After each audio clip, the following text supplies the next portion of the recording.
5 बार नमाज़ पढ़ो। क्यों? क्योंकि नमाज़ पढ़ने के बाद में आपको बताऊंगा मैं, जब मस्जिद के वहाँ बाहर कोई लोग बीमार ये रहते, नमाज़ पढ़ने के बाद में ऐसे करते, मालूम है ना? जी जी। क्यों करते? मतलब इतनी इम्पोर्टेंट नमाज रहती है। ये ख़त्म हो गया वो। एमआईएम भी ख़त्म हो गया।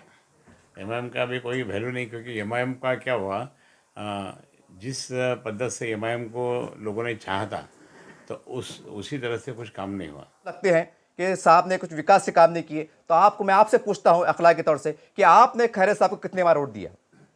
ये राजनीति का आदान प्रदान होता है। अगर आप उसको सम्मान देते हैं तो आपको सम्मान मिलता है। जब आप किसी के साथ जुड़ेंगे नहीं और रोते बैठेंगे कि हमारा विकास नहीं हो रहा है, ये गलत बात है। कहाँ के हैं साहब? क्यों दूर होती है? क्यों? सर, सबसे पहले आपको बधाई। Thank you. औरंगाबाद की राजनीति में एक बार फिर आपका नाम आने से एक बड़ी हलचल देके जा रही है, और एमआईएम का चेहरा जब चुन के आया था, आप एक कांटे की टक्कर देखे जा रही हैं। और आज शहर में हम भी घूमते हैं साहब, सोशल वर्कर हैं। कैसा मानते हैं आप उस लड़ाई को, कैसे देखते हैं आप? नहीं, अभी वो लड़ाई कुछ होने वाले नहीं है, ख़त्म हो गया वो। एमआईएम भी ख़त्म हो गया। एमआईएम का भी कोई वैल्यू नहीं, क्योंकि एमआईएम का क्या हुआ, जिस पद्धत से एमआईएम को लोगों ने चाहा था, तो उसी तरह से कुछ काम नहीं हुआ। और कुछ दिन के बाद में वो सब, 1 महीने के बाद में तो सब गुल हो गया वो मामला। और उनका बिहेवियर, उनका लोगों से बात करना, लोगों के क्या काम करने का, वो कुछ नहीं मालूम, कुछ नहीं किया उन्होंने। इसलिए लोग उनके खिलाफ चले गए। और एमआईएम के कारण से जो कि 2-4 हादसे हुए, 2-4 झगड़े हुए, तो वो लोगों को नहीं पता। मैं 1990 का एमएलए हूँ। 1990 का एमएलए से मैं 28 साल इस ज़िले में दंगे फसाद नहीं होने दिया, ताकि बेचारे गरीब लोग भी सुखी रहे, खुश रहे, सब ठीक रहे, और अपने अपने बिजनेस में। Even Delhi Mumbai industrial corridor का जो बिजनेस मतलब एरिया है, वो भी बढ़ गया, वहाँ भी इंडस्ट्री आ गई, सब जगह की इंडस्ट्री है। लेकिन जैसे ही एमआईएम आ गए, यहाँ दंगे फसाद चालू हो गए, तो उन्होंने रोक लिया अभी। ये बहुत बड़ा नुकसान है, बहुत बड़ा। लोग आने आने के लिए तैयार नहीं है अभी। और जो भी किसानों का मसला रहेगा, इसका मसला रहेगा, डेवलपमेंट का मसला रहेगा, टूरिज़्म का रहेगा, ऐसे बहुत से कुछ है। लेकिन जो मैंने किया था, और जो कुछ समय में थोड़े से दूसरी इलेक्शन लगने से थोड़ा सा कम काम रहा होगा, ये उन्होंने करना चाहिए था, ये उन्होंने नहीं किया। एज इट इज़ पड़ा, तो मैं वो काम अभी करने वाला हूँ। सर, आज विरोधी आप पे आरोप लगाते हैं, क्योंकि हम भी सर मुस्लिम समाज से बिलोंग करते हैं, और ये आरोप लगते हैं कि आपने मुस्लिम समाज के लिए क्या गुज़िश्ता किया? 20 साल में कुछ नए काम। सर, आप कुछ काम गिना सकते हैं ताकि एक जवाब मिले? मैंने कई लोगों को हज को भेजा। सबसे पहले मुद्दा, कई लोगों को मैंने हज को भेजा। दूसरी बात, जो भी मुस्लिम समाज के जो भी कार्यकर्ता या जो भी लोग या कैसे मेरे पास कभी भी आए, उनके कुछ भी प्रॉब्लम हुए तो वो सॉल्व किया मैंने। दूसरी मैं बात ये बताऊंगा आपको कि वक्फ बोर्ड, जॉइंट पार्लियामेंट्री कमेटी और वक्फ बोर्ड, उसका मैं चेयरमैन था। उस समय मैं 12 स्टेट गया था, 12 स्टेट जाके सब पे एक किया। आज मैं ये कहूँगा कि वो कारण से ज़मीनें, जो मुस्लिम समाज की जो वक्फ बोर्ड की ज़मीन थी, वो बचाए मैंने। और वहाँ कुछ होने दिया नहीं। आज वो सब ज़मीन बेच बेच रहे हैं, जो भी ज़मीन बेच रहे हैं, तो उससे कितना नुकसान हो रहा है। जिसने वक्फ किया है वो काय के लिए किया था, वो जो भी लोग रहते गरीब लोग हैं, उनको उनके मदद के लिए रखा था उनका, वो तो छोड़ गए, इनको अपना ये हो गया। दूसरी बात मैं कहूँगा कि मेरे पास मुस्लिम समाज के कई लोग आते थे, कुछ भी काम उनका रहता था तो मैं उनका काम करता था। और आज आप पूछिए बहुत लोगों को पूछिए, अरे इसने तो मुस्लिम समाज का होने के बाद में भी, मुस्लिम समाज का एमआईएम ऐसा मालूम होने के बाद में भी उसने कुछ काम नहीं किया मुस्लिम समाज का। मेरे पास लोग आते हैं, काम करते हैं, कई बार। और इसलिए मुझे क्यों लाइक कर रहे हैं अभी आज मुस्लिम समाज, क्यों? खासकर मुस्लिम समाज में मैं सर वो बात सवाल करूंगा। मैं उस तरह का पत्रकार नहीं हूं कि आप पॉलिटिकल हिसाब से बात करें। मैं उस सवाल को आपके सामने रखने जा रहा हूं जो आज मुस्लिम समाज के बीच का है, इसके मन का है। एक तरफ बीजेपी का हिंदुत्व है, एक तरफ आपका हिंदुत्व है, उदय सर ठाकरे का। ये दोनों के हिंदुत्व में मुसलमान पिस रहा है, परेशान है कि हम कौन से हिंदुत्व की तरफ एक जाएं? बार बोलता मैं, हमारा हिंदुत्व लोगों की हेल्प करना, ये हिंदुत्व है। माननीय उद्धव साहब ने सब लोगों को बोला है, सब लोगों को बताया, इसलिए तो सब मुस्लिम समाज के लोग आज मुस्लिम समाज के लोग क्या बोलते हैं कि भाई हमको हमारे जान बचाइए कोरोना में उद्धव साहब ने।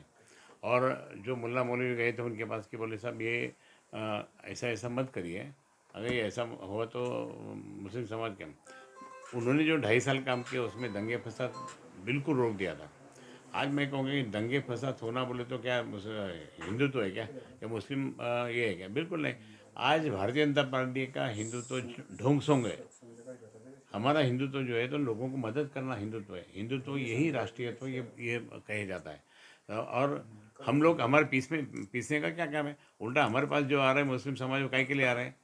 वो इसलिए आ रहे हैं कि भाई मतलब उद्धव साहब जो है तो अपने समाज को हेल्प कर रहे हैं, मदद कर रहे हैं। ये क्यों नहीं बोलते आप? ये आप बोलते नहीं है, ये बोलो ना ज़रा, थोड़ा सा लोगों को समझाओ ना कि भाई उद्धव साहब ने जो जितना किया है वो कितना है। और ये लोग तो आपको बिल्कुल ये कर लेंगे, आपको दबा देंगे ये।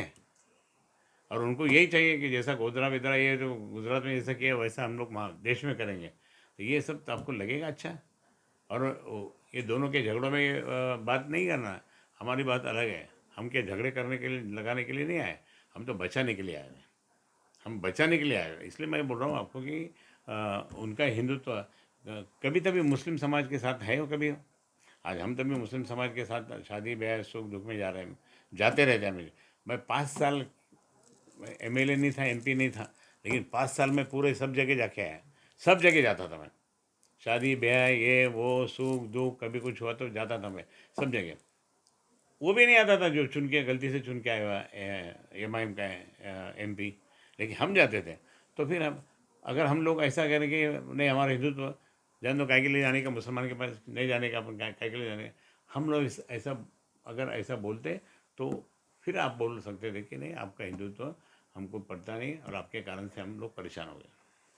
सर जब भी चुनाव होते हैं, इलेक्शन होते हैं, हमने देखा है कि बड़ी बड़ी सभाएं, बड़ी बड़ी पदयात्राएं निकलती हैं। क्या अब की बार एक नए समीकरण में, एक नए हालात में, कि आपकी प्रचार सभाएं मुस्लिम बहुमत इलाके में, रोशन गेट है, किराड़पुरा है, आज़ाद चौक है, एक विशाल रैली जहां उदय साहब भी आए, अगर मुमकिन हो सके ये नज़ारा देखना चाहते हैं प्रैक्टिकली तौर से? एक बात बोलता हूँ मैं, जब हमारे प्रदीप जायसवाल जी खड़े थे चुनाव में लोकसभा के,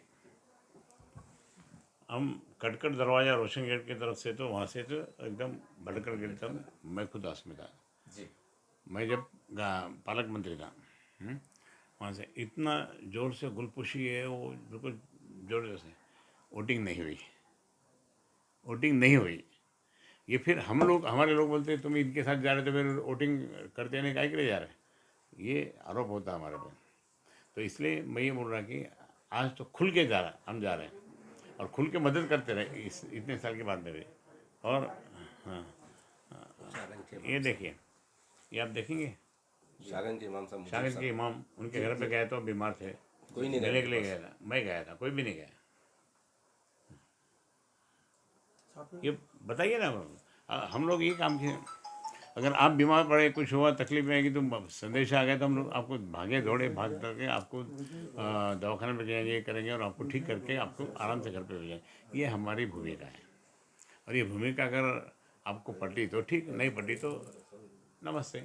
सर आज मुस्लिम समाज के अंदर ये बात भी चर्चा होती है, क्योंकि इसके बाद ये लोकसभा चल रहे हैं, ठीक है, जो भी होगा परिणाम आएगा सबके सामने रहेगा। इसके बाद विधानसभा लगने वाले हैं। सर मैं बहुत खुल के पढ़ा हूँ, क्योंकि मुसलमानों की मन की बात है। क्या ऐसा को देखने में आएगा कि भाई मतलब मराठवाड़े से कुछ एक दो आमदार कम से कम, ताकि लगे कि राम राज्य में, हिंदुत्व के राज्य में, भले देर से सही, लेकिन मुसलमानों में इंसाफ मिला है। ये मैं भी बात की बात हुई है, हजारों मैं मन आपको ये बताऊंगा, आपको मालूम नहीं, आपको शायद भूल गए होंगे आप बाला साहब ठाकरे जी को। बाला साहब ठाकरे जी के मंत्रिमंडल में मैं था, जी कैबिनेट मंत्री था मैं। जी और साबिर शेख नाम के हमारे, वो भी कैबिनेट मंत्री थे कल्याण के। ये मालूम है कि नहीं आपको? जी मालूम है। हाँ, तो मालूम है तो फिर ये क्यों नहीं बोलते आप कि उस वक्त तो मजबूत से हिंदुत्व वाला सरकार था। हिंदुत्व वाला सरकार तो बाला साहब ठाकरे जी के समय में जो था, उसमें फिर साबिर शेख को क्यों लाए? आप वो नहीं सोचते कि साबिर शेख जैसा आदमी को ये किया। आज हमारे सारे लोग जो जितने मुस्लिम कार्यकर्ता, ये मुस्लिम कार्यकर्ता और बाकी बहुत लोग, कोई नगर सेवक, सरपंच, जिला परिषद मेंबर, कॉर्पोरेटर, ये सब है। तो इसमें आप लोग क्यों ये करते? आप एमआईएम की और इम्तियाज अली की क्यों साइड लेते हैं? मुझे ये बोलने का है ना कि ये लोग कुछ भी बोलेंगे। ये अभी तो आपको बोलता मैं, जैसे मुस्लिम समाज शिवसेना के साथ में आ रहा है ना, शिवसेना के साथ में मुस्लिम समाज आ रहा है, तो ये इम्तियाज जलील ये नाटक ढोंग कर रहा है अभी, और उसमें आप फंस जाएंगे, उसमें फंस जाएंगे आप कि भाई ये सब उद्धव ठाकरे कुछ भी अपना कर रहे हैं, आप क्यों जा रहे हैं, फिर वो छोकरे छाकरे को लेके घूमेंगे, ये करेंगे करेंगे। लेकिन एक बात बोलता, नुकसान होने वाला है। मुझे बताइए क्या काम किया मुस्लिम समाज के लिए उसने? आपको मालूम है उस वक्त उनका मर्डर होने वाला था, राम जन्मभूमि के जब चला था ना उस दिन, जी जी उनका मर्डर होने वाला था। ओपनली बोला मैंने उनको, एक बार प्लेन में मिले मिले, देखो तुम बच गए भैया, नहीं तो तुम तो जा रहे थे। और बोले साहब दूसरी पार्टी उसको मारने वाली थी, जो भी उसकी पार्टी उसके खिलाफ वाली पार्टी है, और वो करने के वो डर के फिर वो मंदिर में घुसा, और फिर बोले मैं मंदिर बचा रहा। मंदिर बचा रहा नहीं, वो खुद की जान बचा रहा। खुद की जान बचाने के बाद में आपको बताता क्या हुआ, एक भी मुस्लिम आदमी ने एक भी पत्थर नहीं मारा मंदिर पे। ये ताजुब की बात है, मैं बोलता हूँ एक भी पत्थर नहीं मारा मंदिर पे, क्योंकि उनको मालूम है कि कल रामनवमी है, और रामनवमी के इसमें पूरे देश भर में दंगे फसाद हो जाएंगे। फिर ये इतनी सोच, बड़ी सोच भी मुस्लिम समाज के पास है, वो हमारे विश्वास में है जी। इसके बोलता हूँ। हो गया, अभी बोलो और क्या? सर ये है कि 5% मुस्लिम आरक्षण, मुझे काफ़ी लोगों ने कहा था कि अगर आप खैरे साहब के पास कभी गए चुनाव के अवसर के पर, ये बात जरूर पूछना रहा सरकार, मैं एक बात बोलता हूँ, पहले तो चुनाव होने दीजिए, जी चुनाव में अच्छे रिजल्ट आने दीजिए, हम लोग कुछ ना कुछ कोशिश करते रहेंगे, क्योंकि अभी मराठा आरक्षण भी पूरा हो रहा क्या है, क्योंकि उसके बहुत नियम परम पूज्य डॉक्टर बाबा साहब अम्बेडकर ने जो घटना लिखी हुई है, वो घटना के साथ में काम करना पड़ेगा।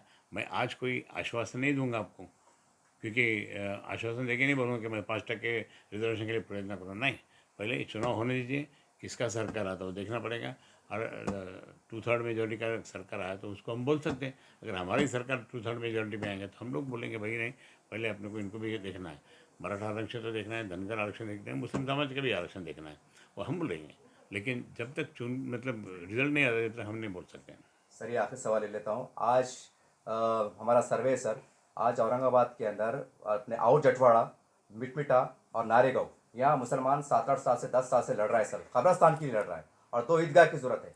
क्या माना जाए कि श्री चंद्रकांत खैरे जी जब खासदार बन जाते हैं रुआब के साथ, एक आदर के साथ, तो आप पहले 2 महीने में काम कर देंगे, ताकि बता देंगे मैं कि एक देखो ये होती आपको खासदार मैं बता दूंगा, मैं धार्मिक वृत्ति का आदमी हूँ, धार्मिक है। जी इनको मैं कितने बार बोला कि तुम 5 बार नमाज पढ़ो, क्यों? मैं भी बोलता कि हमारे सारे लोग बोलता कि मंदिर में जाते जाओ, इनको बोलता था कि 5 बार नमाज पढ़ो, क्यों? क्योंकि नमाज पढ़ने के बाद में आपको बताऊंगा मैं, जब मस्जिद के वहाँ बाहर कोई लोग बीमार ये रहते, नमाज पढ़ने के बाद में ऐसे करते, मालूम है ना? जी जी क्यों करते? मतलब इतनी इम्पोर्टेंट नमाज रहती है, इसलिए मैंने बोला कि इन्होंने अगर 5 बार नमाज पढ़ ली है तो इनके कारण से कई लोग अच्छे हो जाएंगे, और इनके कारण से सब सारा मतलब इनके माहौल भगवान ने दिया हुआ, मतलब अल्लाह मियाँ ने दिया हुआ माहौल अच्छा रहेगा, और कोई दंगे फसाद और बाकी कोई आपस में झगड़े नहीं होंगे। ये मैं बोल रहा हूँ, ये मेरा है। और इसके लिए मैं बोल रहा हूँ कि जहाँ भी अगर समझो कुछ नहीं होगा तो करना ही है, नहीं तो जगह कहाँ है, फिर कहाँ जाएंगे फिर, इसलिए हमको करना ही हो। लेकिन चुन के आने के बाद में हम लोग को प्रयास करेंगे, चुन के आने के बाद में इम्तियाज जलील ने कोई भी ये ऐसा काम नहीं किया मुस्लिम समाज के लिए, ना नारेगांव में किया, ना मिटमिटी में किया, ना किधर किया। ओके, सर ये बोलिए, काफी सवाल क्लास ले लेते मुस्लिम हैं। होने के बाद में नहीं किया उसने। सर शहर के और महाराष्ट्र की जनता को एक नए समीकरण में हालात हुए, कोई संदेश और खास कर मुस्लिम समाज को? मैं मुस्लिम समाज को मैं कहूँगा कि आप माननीय उद्धव जी ठाकरे साहब और महाविकास आघाड़ी के साथ रहेंगे तो निश्चित रहे कि भारतीय जनता पार्टी के साथ रह के तुम्हारा कभी भला नहीं होने वाला है। इसलिए मैं कहूँगा कि आप इनके साथ में रहेंगे तो काम होगा, क्योंकि कांग्रेस तो प्रो मुस्लिम है ही, सब लोग उनके साथ में, और हमारे माननीय उद्धव जी ठाकरे सब धर्म इक्वल ऐसा सब बोल रहे हैं, और सबको सर्वधर्म संभव वो होना चाहिए ऐसा बोलते हैं। शरद पवार साहब तो अभी और पहले से ही हैं, तो ये सब इसके आपका भला होगा ना मुस्लिम समाज का, सिर्फ ये महाविकास आघाड़ी के टाइम पे होगा, बाकी नहीं होता फिर। बाकी ये तो आपको तो गोदरा जैसा कुछ भी हाल कर देंगे आपका, खुला बोलता मैं।